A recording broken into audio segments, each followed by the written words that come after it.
parte importante de un efecto de producir hiperpolarización. ¿Para qué? Para que esta célula no se despolarice, esté en una repolarización continua y finalmente no llegue a producir cuadros de convulsión. ¿Ya? Muy bien, entonces en muchos pacientes estos daños del GABA pueden causar crisis epilépticas y la alteración de la función del receptor GABA puede contribuir a epilepsia, lo que explicábamos hace un ratito, ¿no? Que están involucrados en la fisiopatología y como causas importantes de epilepsia, ¿no? En algunos tipos de epilepsia se ha encontrado reducción de receptores, ¿no? Entonces, si hay menor cantidad de receptores, lógico, es muy importante que al no haber receptores finalmente no hay estimulación y esto va a hacer que esté de alguna forma la estimulación inhibida, ¿no? Entonces, el GABA B, ¿no? Este es el GABA A, ¿no? El GABA A está por acá, el GABA A. Y el GABA B, ¿no? Es un receptor de proteína G que puede abrir canales de potasio y cerrar canales de calcio, ¿no? Pero desde el punto de vista tanto farmacológico como de la parte fisiopatológica de la epileptogénesis, el receptor más importante es el GABA, ¿ya? El GABA. Muy bien, entonces la convulsión ya explicamos, ¿no? La parte de la convulsión es la manifestación, ¿no? de la manifestación o la despolarización de alguna forma sobreestimulada de la neurona que finalmente va a manifestarse como movimientos esqueléticos. Lo otro importante es esto, que esta es la emergencia epiléptica, ¿no? Así como hemos visto en muchas patologías, ¿no? Las emergencias, ¿no? En endocrino vimos, ¿no? En la parte de cetosis diabética, estado hipermolar, ¿no? Y algunos temas que vamos a ver también al final en la parte de emergencia, en las últimas 2 semanas. El estado epiléptico, ¿no? Tiene una definición actual.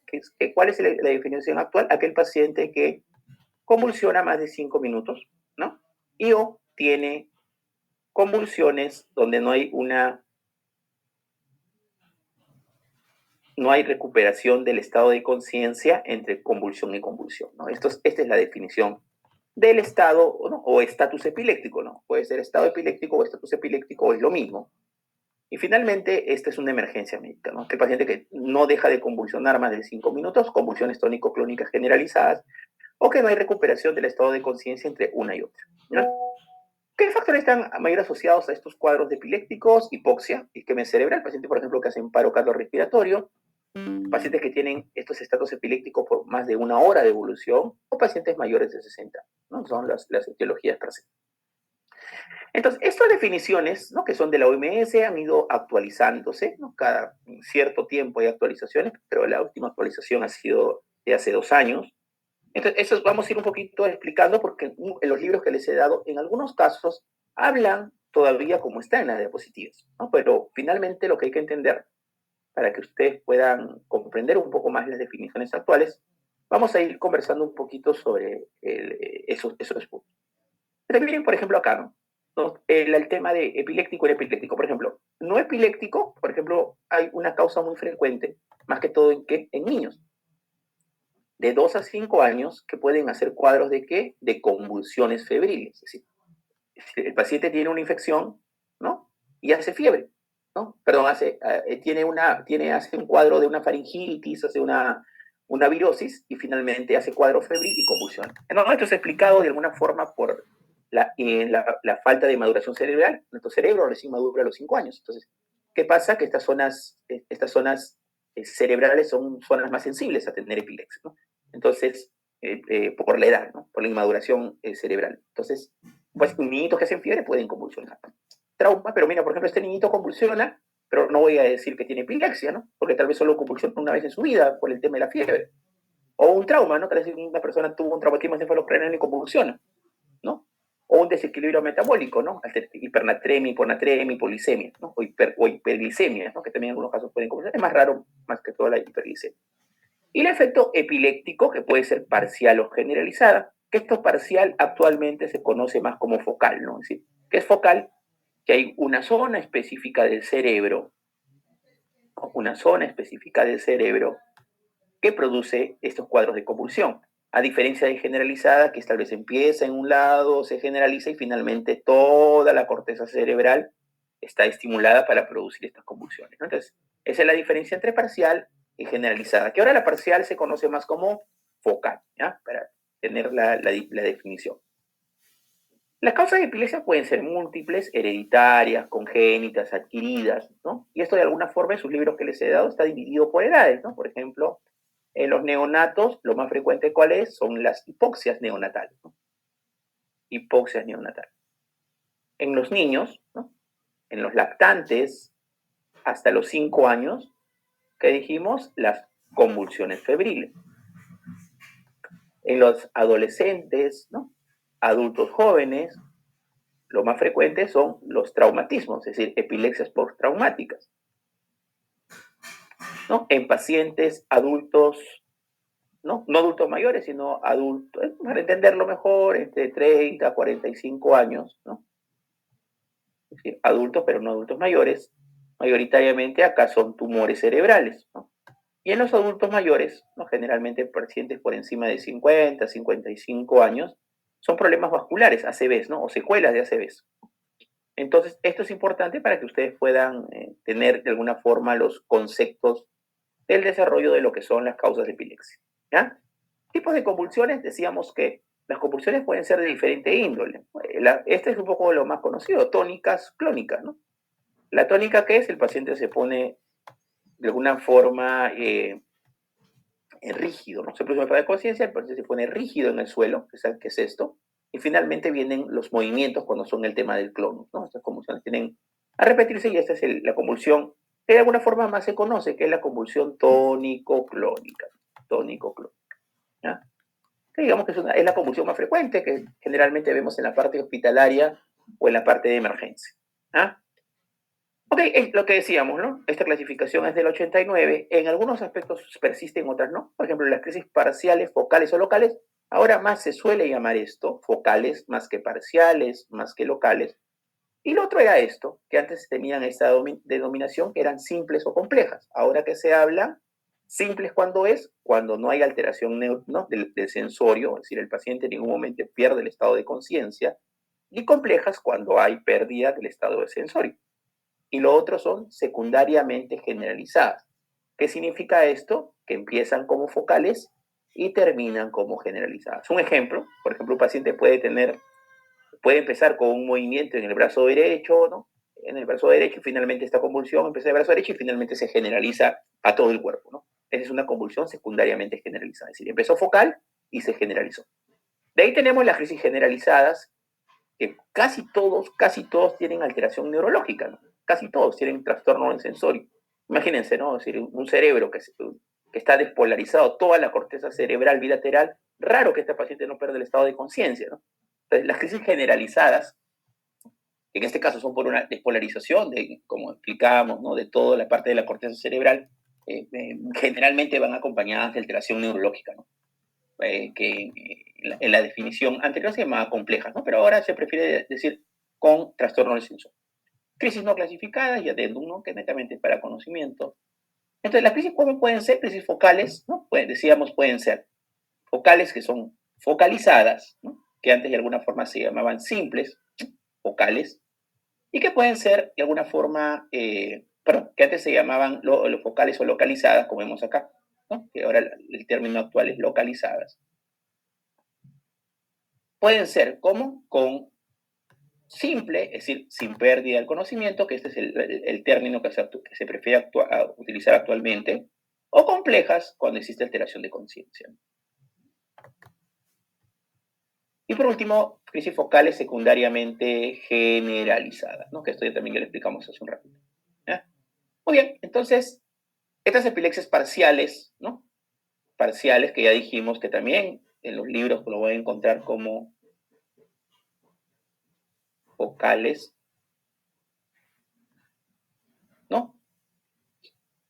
Van a ser de alguna forma simples, es decir, si la conciencia se mantiene, o pueden ser complejas si la conciencia se compromete, ¿no? Que es la definición actual. Oye, estas crisis pueden ser motoras, ¿no? Que es la manifestación más frecuente de la convulsión, ¿no?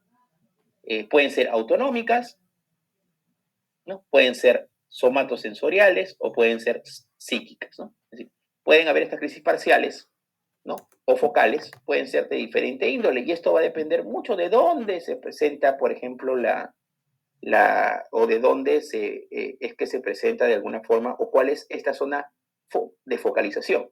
Generalmente la zona de focalización, la zona de focalización va a depender, por ejemplo, si la zona de focalización es una zona frontal, ¿no? O parietal, mayoritariamente estas lesiones van a ser motoras, ¿no? Si es, por ejemplo, una zona temporal, que es la zona más frecuente donde están estas zonas epileptógenas, ¿no? Manifestaciones pueden ser, ¿no? Olfatorias, gustatorias, ¿no? O si es, por ejemplo, el zona epileptógena está en el lóbulo occipital, las manifestaciones pueden ser visuales, ¿no? Entonces, estas manifestaciones pueden cambiar de acuerdo a dónde es que esté zona epileptógena, ¿no? Parece que estas son parciales, ¿no? Parciales, una zona localizada, ¿no? Las crisis parciales simples, dijimos, ¿cuál es la característica de simple?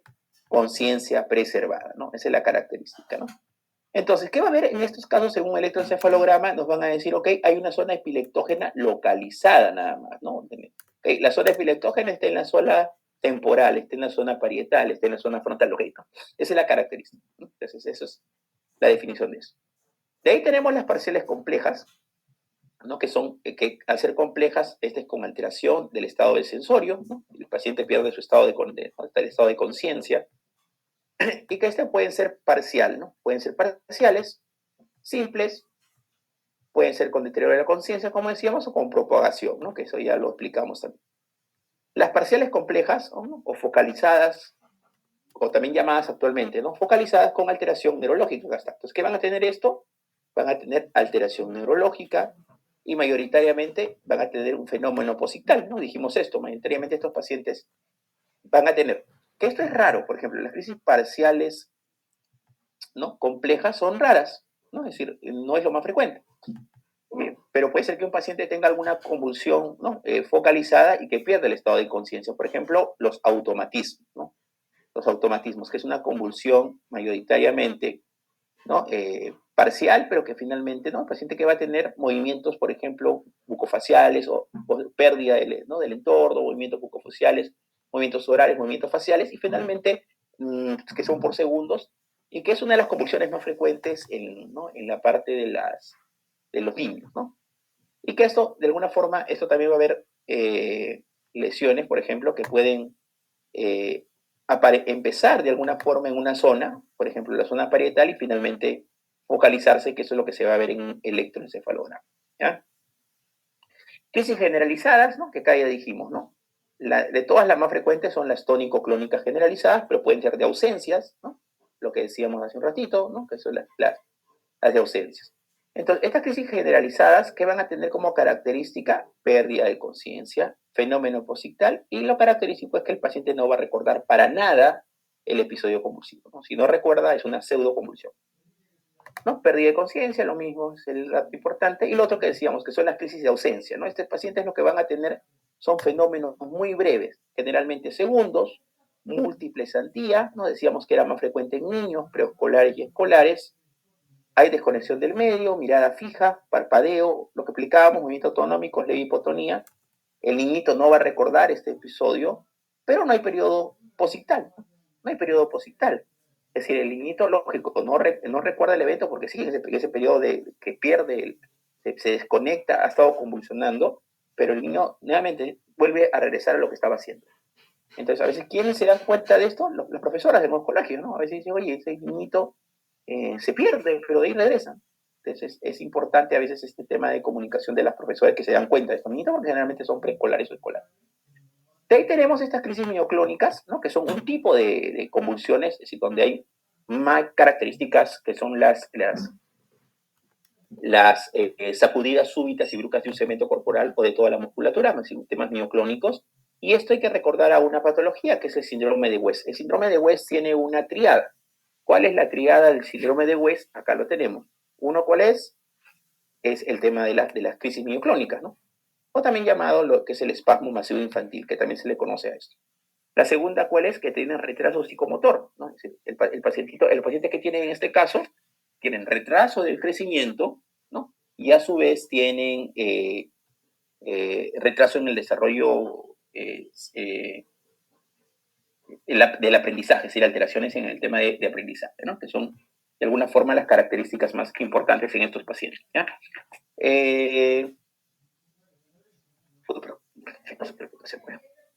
Ok, ya está. Entonces, es el segundo dato, ¿no? Entonces, el primer dato clínico es esto, el segundo es el retraso psicomotor, y el tercero es que en el electroencefalograma se encuentra característicamente esto que son las ixarritmias, ¿no? Y que el otro importante, que es generalmente el diagnóstico, son en niños de menos de un año, ¿no? Entonces, esta es una patología no muy frecuente. Yo le he grado a ver muchos niños con síndrome de West, generalmente 8, 9, 10, 11 años, ¿no? Por ahí he visto un par que han pasado los 18 años, pero que el pronóstico desgraciadamente es muy mal, es muy mal, ¿no? Fallecen fácilmente por esto, por el desarrollo psicomotor y todo, pues generalmente fallecen por neumonías aspirativas o infecciones, ¿no? A pesar de los buenos cuidados que puedan tener. Otras estas crisis atónicas o asinéticas, ¿no? Que son de alguna forma crisis como si atónicas, si el paciente se queda sin movimiento, se cae, ¿no? Es un tipo de convulsión, ¿no? Lo bueno que son más raras, pero que son de muy mal pronóstico, ¿no?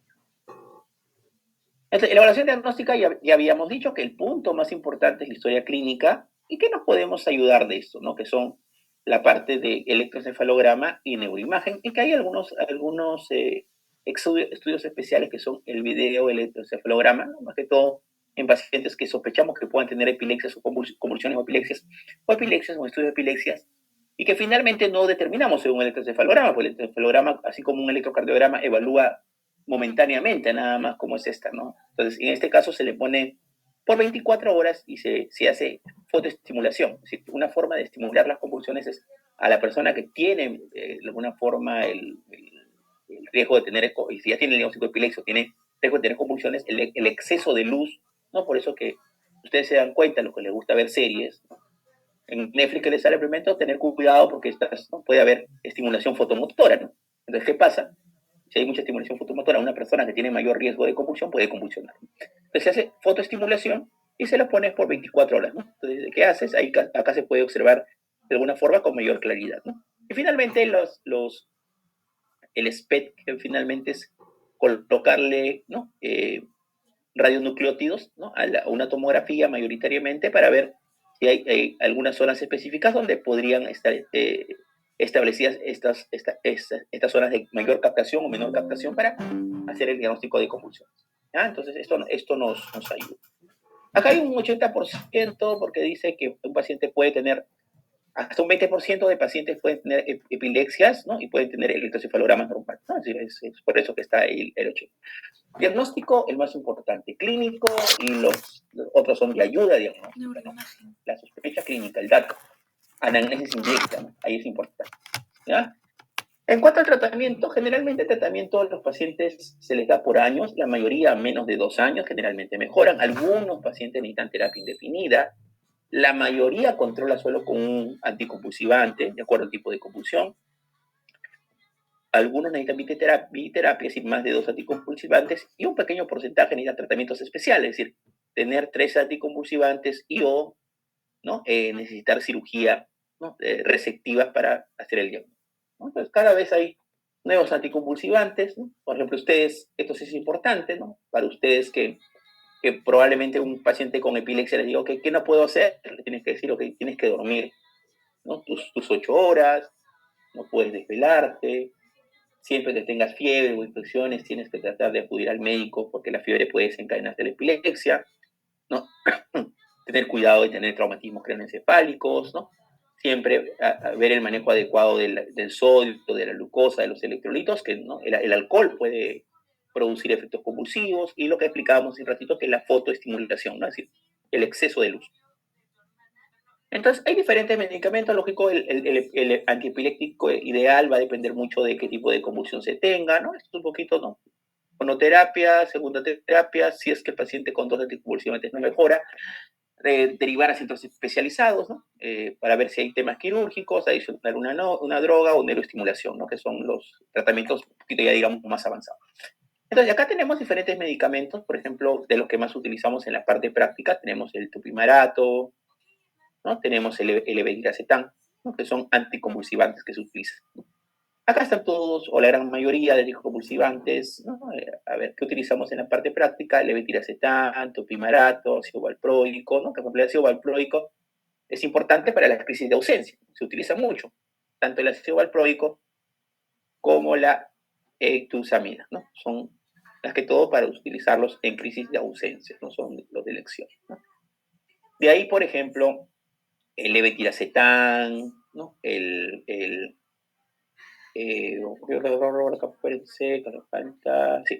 levetiracetam lo podemos utilizar para cuadros, ¿no? Para convulsiones tónico-clónicas, así como la carbamazepina, ¿no? Acá está, la carbamazepina, no la había visto, el levetiracetam, ¿no? Y, por ejemplo, para el manejo de las crisis o el tema de las emergencias convulsivas, que son los estatus epilépticos, ¿no? Generalmente utilizamos estos medicamentos, ¿no? Que son la fenitoína, el fenobarbital. Entonces, cada anticonvulsivante puede ser utilizado en algunos aspectos importantes, ¿no? Por ejemplo, la carbamazepina, ¿no? Más que todo en temas generalizados, ¿no? Acá están de alguna forma sus reacciones adversas, convulsiones, ataques, somnolencia, ¿no? Que son los más característicos. Y acá está el porcentaje de utilización. El levetiracetam, ¿no? Puede utilizarse en focales, ¿no? En mayores de 6 años, en mioclónicas, en generalizadas, ¿no? Entonces, tienen algunas características importantes, ¿no? El fenobarbital, ¿no? Pueden utilizarse también en generalizadas, focales generalizadas, ¿no? La fenitoína, esto más que todo es para focales generalizadas, ¿no? Y pregabalina, más que todo para focales, ¿no? Y acá están algunas reacciones adversas asociadas, ¿no? El fenobarbital, somnolencia, náuseas, fenitoína, hiperplasia gingival, hirsutismo, ¿no? Lo más característico, ¿no? Pregabalina, ¿no? Convulsiones, somnolencia, Heydrich, ¿no? Dolor de cabeza, que es lo más característico. ¿Ah? Muy bien, como datos importantes. Por último es esto, que es la parte de estatus epiléptico. El estatus epiléptico lo vamos a dividir en tiempo. Entonces, ya habíamos nosotros dicho que actualmente, ¿cómo se define un estado epiléptico? Aquel paciente que tiene más de 5 minutos de convulsión o que tiene convulsión y no recupera el estado de conciencia. Estos son los dos criterios. ¿Ah? Entonces ustedes ven, ¿no? Un paciente llega a la emergencia, punto cero, tal vez el paciente ya viene convulsionando, ese dato no lo tenemos, puede ser que sí, puede ser que no, no sabemos, llega a la emergencia convulsionando. La idea es que este paciente, nosotros en los primeros 5 minutos podamos por mínimo, por ejemplo, ver si está con fiebre, ¿no? Ver primero el ABC, ¿no? Vía aérea, respiración, circulación, ¿no? Cómo está su estado neurológico y finalmente exposición, ¿no? Le quitamos la ropa, ¿no? Para ver si no hay alguna lesión externa. Que no tenga fiebre, que no tenga hipoglicemia, ver una historia clínica, a ver si ya tiene antecedente de epilepsia. Si el paciente sigue convulsionando, a los 5 minutos, esto le llamamos, ¿no? Estado epiléptico precoz, ¿no? Que esto abarca desde minuto 5 hasta el minuto 10, ¿no? Eso nos destaca. Entonces, el tratamiento de elección en esta fase son las benzodiazepinas.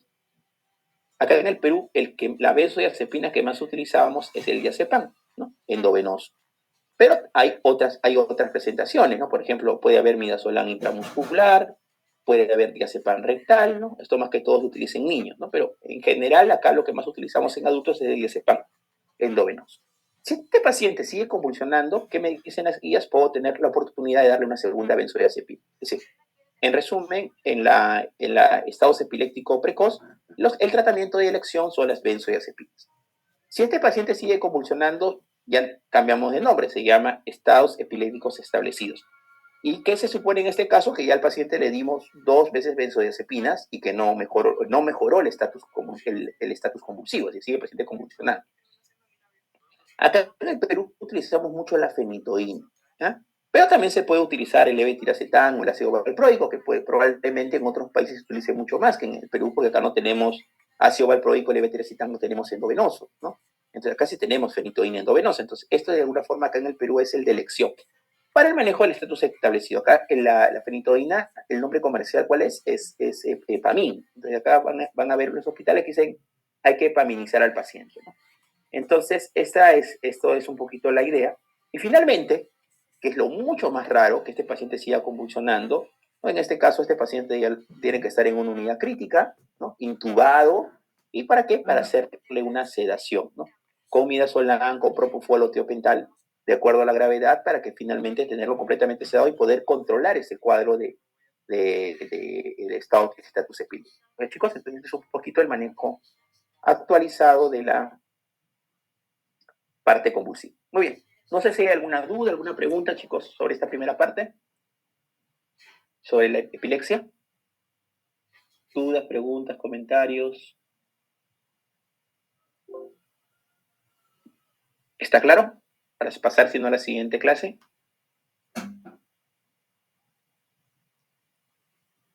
¿Sí? ¿Todo claro, chicos? Sí, doctor. Ok. Seguimos. Oye, ahora, chicos, un poco entre bromas, ¿no? En la parte de infecciones del sistema nervioso central, que ya lo hemos visto en infectología, chicos.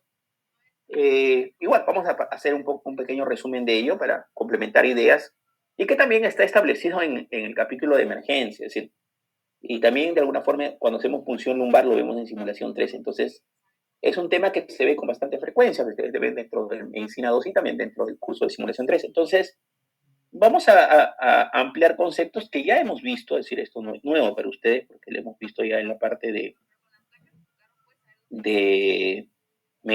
capítulo de infectología, pero vamos a ir recordando algunos datos, ¿ya? Muy bien, entonces lo que nos interesa a nosotros, y esto ya lo hemos visto, es recordar, ¿no?, que la patología más frecuente infecciosa neurológica son las meningitis, ¿no? Que las meningitis tiene una tetrada, la famosa tetrada, que es fiebre, alteración neurológica, ¿no?, cefalea y rigidez de nuca, ¿no?, que son los datos más importantes, ¿no? ¿Qué otra cosa importante es esto? ¿No? Que eso está en muchos libros, que es se llama la clave de los 5, ¿no? Para que se entienda mejor. Por ejemplo, ¿no?, la glucosa normalmente decimos que es 2/3 de la parte sérica, más o menos, digamos, entre 50 y 60, ¿no? Acá tenemos el primer valor de 50. ¿Qué más? Proteínas. Igual, las proteínas más o menos son entre 40 y 60, un promedio de 50, segundo 50. Y que no debe haber más de 3 a 5 linfocitos, 5. Entonces, el dato importante es esto, ¿no? 5, 50, 50, ¿ah? Para tener una mejor idea. La meningitis, acá está mal. La meningitis bacteriana, ¿qué es lo característico? Esto, que la glucosa disminuye. Generalmente, mientras más baja es más grave, ¿no? Es decir, mientras más baja o más baja esté la glucosa, es el daño producido por la bacteria a nivel meningio mayor, ¿no? Las proteínas generalmente aumentan más de 100 y mayoritariamente puede haber hasta más de 1000 polímorfos nucleares, ¿no? Es decir, esto es la característica de las temas de bacterias, ¿no? Y que acuérdense que esto varía de acuerdo a las características, ¿no?, infecciosas, ¿no?, de acuerdo a las patologías. Acuérdense, por ejemplo, que en los neonatos las bacterias más importantes son el Streptococcus galactiae, la E. coli, ¿no?, y la parte de la listeria, ¿no? Por lo tanto, el tratamiento empírico que se da a estos pacientes generalmente es ampicilina, que te cubre listeria más un aminoglucósido, ¿no?, que generalmente es la gentamicina, ¿no? Entonces, esa es la terapia empírica. De ahí, en niños no vacunados, la bacteria más importante es Haemophilus influenza, ¿no? En los niños vacunados, mayoritariamente es el Streptococcus pneumoniae, aunque también hay Pneumoniae, ¿no? Y por último, tenemos la Neisseria meningitidis, ¿no? Que la Neisseria meningitidis es, de alguna forma, la bacteria, ¿no?, que mayoritariamente produce meningitis en adolescentes. Vamos a ponerlo acá, ¿ya? Cobertura empírica para estas tres, ceftriaxona. Es, digamos, la cobertura indicativa más importante, ¿ya? La ceftriaxona cobertura bien estas tres bacterias. Pero ¿qué pasa? En muchas partes del mundo, el Streptococcus pneumoniae, que es la bacteria que produce mayor daño y secuela neurológica de todas las bacterias que producen meningitis, es resistente hay resistencia, entonces le damos vancomicina. En la mayoría de países, esto va a variar mucho de la resistencia que se tenga al Streptococcus pneumoniae. El esquema empírico es Streptococcus vancomicina, pero si nosotros quisiéramos decir cuál es el esquema, si quisiéramos solamente ver un antibiótico, sería Streptococcus, más creo que esta fue pregunta de su examen anterior, me parece, ¿no?, de la de infectología, ¿no?, que esta era la clave, que es una cefalosporina de tercera generación, ¿ya? Muy bien, de ahí lo mismo, ¿no?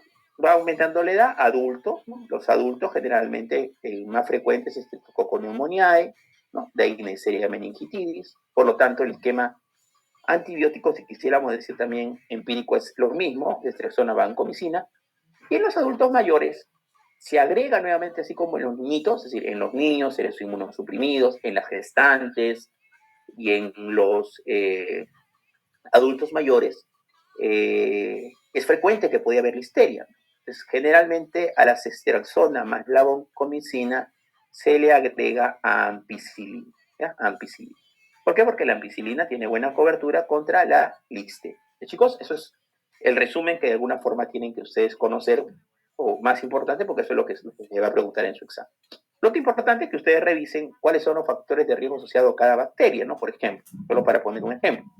El factor de riesgo más importante para el Haemophilus influenza, ¿cuál es? La no vacunación, ¿no? Aunque también hay vacunas para el Streptococcus pneumoniae y para el Neisseria meningitidis, ¿no? Pero generalmente es el factor de riesgo más importante.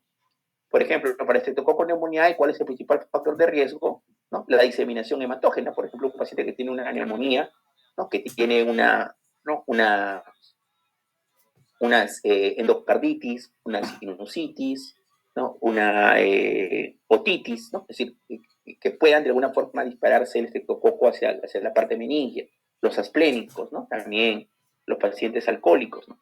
Y para la Neisseria generalmente es el complemento, ¿no? Deficiencias o alteraciones en el complemento, que es lo característico. ¿Ya, chicos? Entonces, esto varía. En cuanto a las meningitis virales, ¿no? Acá ya dijimos que estas meningitis virales son más frecuentes en niños, que las mayorías son de buen pronóstico y se autolimitan, ¿no? Y que las causas más frecuentes son el enterovirus y que generalmente el tratamiento es sintomático, ¿no? Coxsackie, ¿no? Como importante, o ecovirus, eco o hechovirus, ¿no? Que son, digamos, los más importantes, ¿no? Hay otros virus que son los herpes, que lo vamos a ver más adelante, los herpes virus, que estos sí tienen tratamiento específico, que es, ¿no? El aciclovir, ¿ya? En cuanto a la tuberculosis es una bacteria, por lo tanto, produce lo mismo que cualquier bacteria, que una meningitis bacteriana. ¿Cuál es la diferencia? Que aumenta linfocitos. Esta es la característica, ¿ya? ¿Cuál es la diferencia? Muy bien, entonces esto es un poquito de la parte de meningitis, ¿no? Que ya lo hemos visto. Esto uno, por ejemplo, el rash purpúrico es muy característico de la Neisseria meningitis, aunque las literaturas dicen que no es patognomónico, que otros tipos de meningitis también pueden producirlo, pero que es mucho más característico de la Neisseria meningitis. Finalmente, ¿qué va a pasar? Esto va a producir una inflexión de las lectomeninges. ¿Cuáles son las lectomeninges? La aracnoides y la pía madre, ¿no? Ahí, todo esto es pus, ¿no? Que está en el espacio subaracnoideo. La otra patología es esto, que es un absceso cerebral. Mayoritariamente el absceso cerebral, ¿de dónde viene? Raramente es primario, sino es generalmente por pluribacteriano, ¿no? Mayoritariamente por focos cercanos al cerebro, ¿no?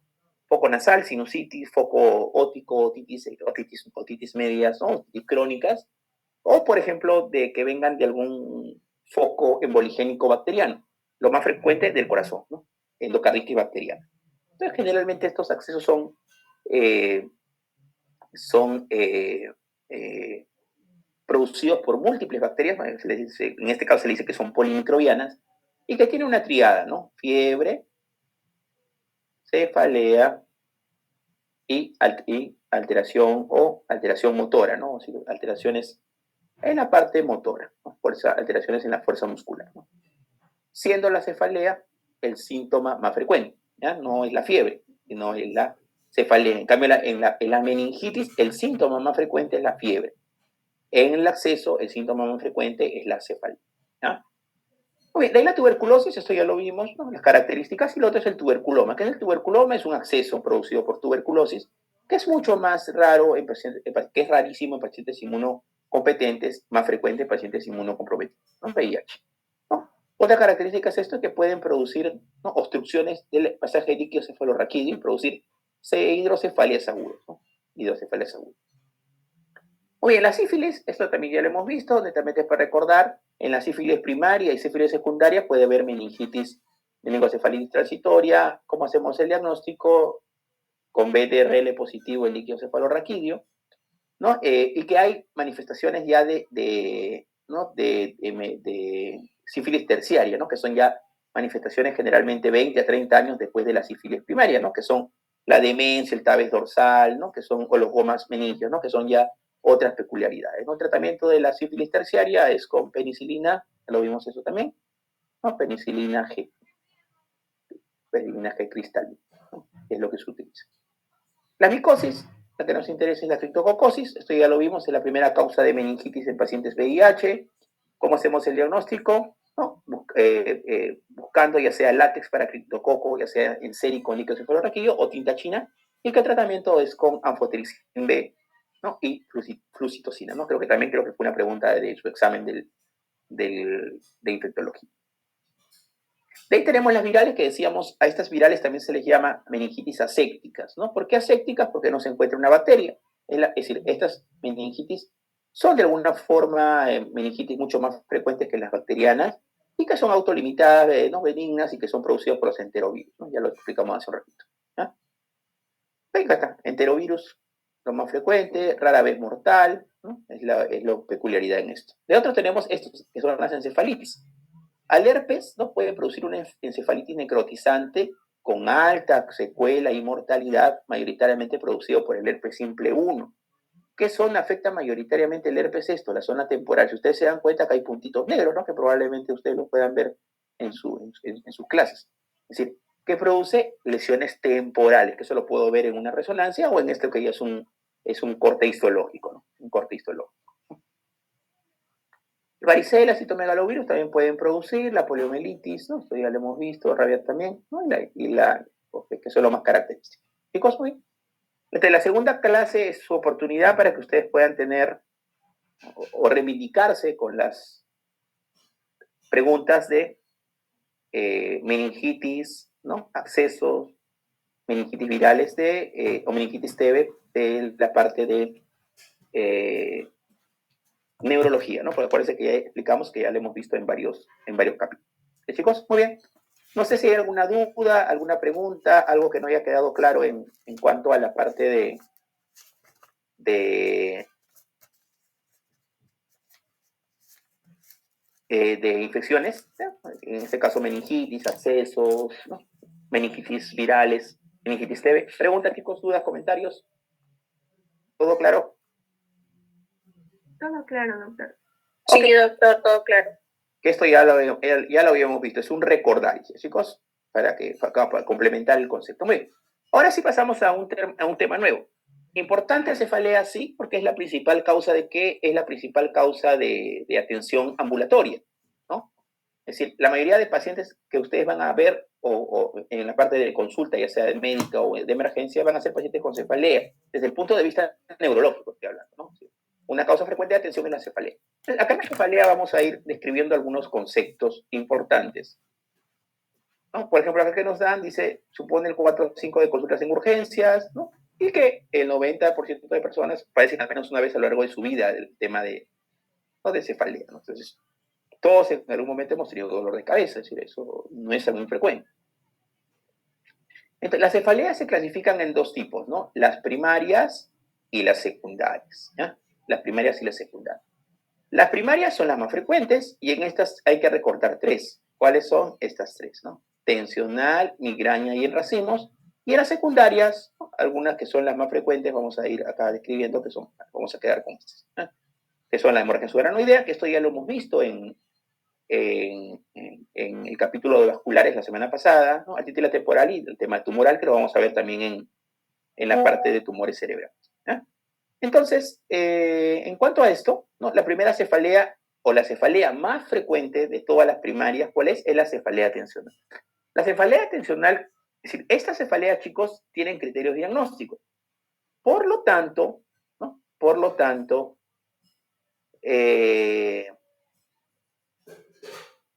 Son generalmente para el diagnóstico de estas cefaleas primarias no es necesario hacer exámenes auxiliares, sean imagenológicos o de laboratorio. ¿Qué se hace si es que cumple o no los criterios diagnósticos, ¿no? Por ejemplo, vamos a ir describiendo esto. La cefalea tensional que decíamos es la cefalea más frecuente de todas las cefaleas primarias. Por lo menos tiene que tener 10 episodios que duren entre 30 minutos a 7 días, es decir, puede ser un cuadro agudo o hasta 7 días, ¿no? y que tenga esta característica opresiva, ¿no? Que siente el paciente, como lo describe, como un casco, ¿no? Que tenga un casco o como una vincha, algo así, ¿no? Es la característica, ¿ya? Lo otro que es bilateral, es decir, afecta toda la parte de la calota craneal. Lo otro que es leve moderado el dolor, ¿no? Generalmente los pacientes, doctor, me duele, pero 3 a 6, 3 a 7, no me duele, no es un dolor tan intenso, ¿no? Esa es la característica, y que no empeora con la actividad física. No tiene náusea, no tiene vómitos, puede haber fotofobia, es decir, el paciente ve luz, o fonofobia, escucha sonidos y le exacerba el dolor, ¿ya? Generalmente el tratamiento de este cuadro, ¿qué son? Con analgésicos o AINES. El tratamiento de lesión, ¿cuál es? El paracetamol. Si no hay mejoría, se le puede dar antiinflamatorios no esteroideos, teniendo mucho cuidado en pacientes, ¿no? Más que todo en adultos mayores o pacientes con patologías gastrointestinales o cardíacas, ¿ya? Muy bien. La segunda cefalea en frecuencia de las primarias es la migraña. En este caso, ¿el criterio cuál es? 5 episodios. 5 episodios, pero la duración acá es de 4 a 72 horas, es decir, es un tiempo mucho menor. Cuando la cefalea pasa de más de 72 horas, cambia de nombre, se llama crisis migrañosa. La mayoría de migrañas con tratamiento analgésico, que pueden ser AINES, pueden ser ergotamina, sumatriptán, eso es lo que más se utiliza. Generalmente estos cuadros mejoran, chicos, dándole descanso médico en domicilio, ¿no? Que no sienta la luz, que no esté sonido, que esté en un cuarto oscuro y en 1 o 2 días el paciente mejora. Un pequeño porcentaje no mejoran y estos pacientes a veces tenemos que hospitalizarlos, ¿no? Para darles un tratamiento endovenoso, ¿sí? Con su AINE, ¿no? Su ketorolac, con su corticoide, su dexametasona y su metoclopramida, se le da su combo y se hospitaliza, ¿no? Es decir, un tratamiento endovenoso, ¿no? Porque finalmente la cefalea es tan intensa que no ha mejorado. Entonces, cuando pasan las 72 horas, es una crisis migrañosa, ¿ya? Acá, ¿cuál es la característica? Miren, a diferencia de la cefalea, ¿no? De la cefalea tensional, que es unilateral, ¿no? Que a diferencia que la cefalea es opresiva en la cefalea tensional, acá es pulsátil, es decir, el paciente que va a sentir que le pulsa a esta mitad de la cabeza, pulsa. ¿Qué otra característica? Intensa, ¿no? 10 de 10, 10 de 10. Y lo otro que agrava con la actividad física, que puede ir acompañado de náuseas, vómitos, fotofobia y sonofobia, que son las características, ¿no? Esta es la parte importante, ¿ya? Estos pacientes pueden ir acompañados de aura. ¿Qué es aura? El aura es cuando estos pacientes pueden tener síntomas mayoritariamente visuales, ¿no? Lo que explicábamos también, así como las convulsiones, que son las fotoxias, ¿no? Que son los escotomas, que predicen de alguna forma el tema de la presentación de la cefalea, ¿no? Generalmente los auras no duran más de 60, es decir, generalmente duran poco, ¿no? 4 minutos, no deben de durar más de 60 minutos, si no se le dice aura maligno, ¿no? Que es una clasificación. Y finalmente, después de la aura sigue la migraña, ¿no? Esta migraña, acuérdense que tiene varias teorías, ¿no? Hay 2 teorías importantes para la explicación fisiopatológica de la migraña. Una, ¿cuál es? La alteración trigémino vascular, que produce esto por el aumento de la serotonina, produce una vasodilatación. Entonces, ¿qué pasa? Los vasos tienen terminaciones sensitivas. Esta vasodilatación hace que duele la cabeza, por eso que duele como pulsación, ¿no? Pulsátil, ¿no? Porque finalmente la parte del trigémino, ¿no? Trigémino vascular y el aumento de la serotonina, que finalmente hacen que produzca esta vasodilatación y finalmente haga que duela como si fuera una pulsación pulsátil, ¿no? Esa es la característica, ¿ya? Muy bien, entonces, la fase de migraña tiene una fase de prodromos. Esta fase de prodromos puede estar 24 a 28 horas antes. ¿Qué va a tener el paciente? Por ejemplo, bostezos, antojos, ¿no? Dolor de cuello, fatiga, ¿no? Que son síntomas que tienen como parte de prodromo. De ahí tiene el aura. No todos los pacientes tienen aura. ¿Qué es lo más frecuente? Que el paciente no tenga aura, ¿no? La migraña con aura solo es el 25% y la migraña con aura es el 75%. Y esto tiene nombre, ¿no? A esta migraña sin aura se le llama migraña común y esta migraña con aura se le llama migraña clásica, ¿ya? Entonces tenemos la migraña clásica, pero la migraña sin aura también llamada común y la migraña con aura llamada clásica. Por lo tanto, la migraña más frecuente es la migraña común, ¿no? Porque finalmente no tiene aura, ¿ya? Pero algunas migrañas, acá está, ¿no? El 20% tienen aura, ¿no? Lo que decíamos, los síntomas más característicos son visuales, ¿ya? Es decir, el aura más frecuentemente asociado a la migraña son aura visual, ¿ya? Puede haber hormigueo de la piel, problemas de lenguaje, y perseguida viene la cefalea, ¿no? Que ya describimos como es la cefalea, ¿no? Dolor de cabeza, unilateral, pulsátil, ¿no? Que se agrava con la actividad física, ¿no? Y puede estar asociado a alodinia cutánea. ¿Qué significa esto? Que la piel está mucho más sensible, ¿no? La piel en general, tú la tocas y tiene mucho más sensibilidad. Es mucho más fácil, ¿no? Normalmente uno se toca la piel y probablemente si me hago un esfuerzo muy, pero a veces hasta el solo hecho del roce duele, hace que duele la piel, ¿ya? Y finalmente hay un periodo de resaca, también llamada postdromo, ¿no? o postcefalea, que es muy parecido al problema prodrómico, ¿no? Que es bostezos, antojos, rigidez, fatiga, ¿no? Que son las características. ¿Ah? Muy bien, el tratamiento mayoritariamente es medidas higiénico-dietéticas, que eso es lo que ustedes probablemente te van a tener que recomendar, ¿no? Hay alimentos que pueden aumentar de alguna forma la cefalea, ¿no? Por ejemplo, ¿qué alimentos aumentan la cefalea? El chocolate, el vino, el tomate, ¿no? Que son medicamentos que pueden aumentar la migraña si un paciente migrañoso. Tienen que tener cuidado de recomendarle esos datos, ¿no? Algunos medicamentos, por ejemplo, vasodilatadores, ¿no? Pueden exacerbar el tema de la migraña, ¿no? Entonces siempre hay que tener cuidado con eso. ¿Ah? Los quesos, ¿no? También el queso también exacerba la migraña, me estaba olvidando. ¿No? Hay analgésicos, ¿no? Triptanes, ¿no? Estos triptanes lo que hacen es bloquean la serotonina, que ya explicamos que es la parte de la fisiopatología. Y en pacientes que tienen más de 5 crisis mensuales, ¿qué se les da? Se les da profilaxis de migraña.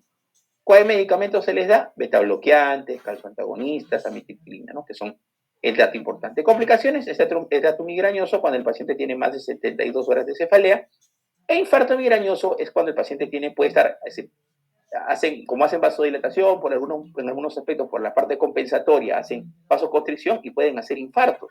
Es lo más raro, ¿no? Pero pueden hacer infartos migrañosos, infartos asociados al migraño, así como un ácido isquémico, ¿no? Muy parecido, ¿no? Son complicaciones. La última cefalea primaria que hay que recordar es esta, es la cefalea en racimos, que también tiene otros nombres, se llama cefalea histamínica, ¿no? Porque se lo van a leer probablemente en sus libros, y hoy es diferente, histamínica de Horton, ¿no? Por lo tanto, cefalea en racimos, cefalea histamínica, cefalea de Horton, ¿no? Son los tres nombres que más los van a ver en sus libros. Si ustedes se dan cuenta, esta cefalea también es unilateral, ¿no? Es unilateral, moderado a severo, ¿no? Supraorbitario temporal con duración de 15 a 180 minutos y que el paciente va a estar inquieto o con agitación. Por ejemplo, en la migraña el paciente cómo va a estar quieto, no quiere ver la luz, escuchar sonidos, se pone quieto. Y también en esta cefalea, no, el paciente llega de emergencia con el dolor de cabeza, ¿no? Y que lo tiene inquieto. Pero ¿cuál es la característica muy aparte de la cefalea? Esto, ¿no? Que va a haber ptosis palpebral, miosis y puede haber epífora y rinorrea. Epífora y rinorrea como síntomas neurovegetativos, ¿no? Entonces, esta es una cefalea, lógico, es de las tres primarias, es la menos frecuente, pero que es importante de alguna forma recordarla porque esta cefalea por ahí les puede venir en algún momento que estén de guardia, ¿no? Es decir, estos pacientes por el dolor intenso acuden a la emergencia. Es lo mismo, ¿no? ¿Cuál es el principal desencadenante de esto? El alcohol. Sí, eso está totalmente descrito, ¿no? El alcohol es el principal desencadenante. Tratamiento, así como la migraña, miren, sumatriptán, oxígeno alto flujo, lidocaína, ¿no? Que pueden darse y también puede haber tratamiento preventivo, ¿no? Como en este caso. Muy bien, la migraña paroxística, esto sí no lo vamos a ver, no es tan frecuente, la anular tampoco. Y lo otro son las cefaleas secundarias, ¿no? Que decíamos que son el 10%. A ver cuál nos interesa esta. La hemorragia subaranoidea, ya lo vimos la semana pasada. Característica de la hemorragia, repetirlo. Hemorragia subaranoidea, dolor súbito tras esfuerzo físico, ¿no? Dolor súbito e intenso. Mayoritariamente, ejemplo, el paciente estaba haciendo algún esfuerzo físico, tal vez estaba jugando fútbol, estaba corriendo, estaba teniendo relaciones sexuales, no sé, de diferentes aspectos que puedan de alguna forma estar haciendo un esfuerzo físico y finalmente viene la cefalea intensa y brusca y el paciente por esta cefalea intensa busca una atención médica, ¿no? Lo otro característico de estos cuadros clínicos, aparte de la cefalea, es la rigidez de nuca, ¿ya? Rigidez de nuca. Si va a haber signos meningios, ¿no? Así como la meningitis, ¿no? Rigidez de nuca, pero en este caso es por la irritación de la sangre de las meninges, ¿no? El diagnóstico, ¿cómo se hace? Con una tomografía. Ese es el diagnóstico de elección en un pequeño porcentaje que está de la tomografía, que vemos acá las imágenes, ¿no?, hiperdensas que decíamos que era sangre, ¿no? Y lo otro es que en un pequeño porcentaje, el 20% de pacientes, pueden tener hemorragias subaranoideas con tomografías normales, y en estos casos se hace punción lumbar, ¿no?, para el diagnóstico, buscando líquido santocrómico o líquido hemorrágico. El tratamiento sintomático, es decir, del dolor de la cefalea, se le da nimodipino para prevenir una de las complicaciones que es el vasoespasmo, y etiológico, ¿no?, decíamos que la principal causa en adultos de estos cuadros clínicos son los aneurismas saculares, ¿no?, aneurismas cerebrales, que finalmente lo que hay que hacer es clipaje o embolización, ¿no?, de acuerdo a las características de esto, ¿ya? Otra patología que cefalea secundaria es esta, ¿no?, que es una patología mayoritariamente de 50 años, que probablemente ustedes también lo han visto en reumatología, que es la arteritis de la temporal, ¿no? Las vasculitis se clasifican de pequeño vaso, mediano vaso y vaso grande, ¿no? Este es una de las tipos de vaso grande, que es la arteritis de la temporal, ¿no? Cefalea de reciente inicio en un paciente adulto mayor, ¿no?, con arterias temporales con dolor, ¿no?, que no tengan pulso, le toma un PCR, un BCG elevado. ¿Ok? ¿Qué me habla esto? De una cefalea, ¿no?, de una arteritis de la temporal, ¿no? Se puede hacer biopsia también de esta arteritis con estas características, y el tratamiento puede ser con glucocorticoides. ¿Cuáles son los riesgos de esto, de la arteritis? Que pueden producir ceguera, ¿no? Entonces, a ver, en algunos casos, ¿no?, y claudicación mandibular. ¿Qué significa esto? Que el paciente come, ¿no?, y tiene dolor, ¿no? Es decir, dolor o dificultad para masticar, o tiene dolor al comer, ¿no? Eso se llama claudicación mandibular, ¿no? Entonces, ceguera y la claudicación mandibular son dos síntomas asociados a la arteritis de la temporal.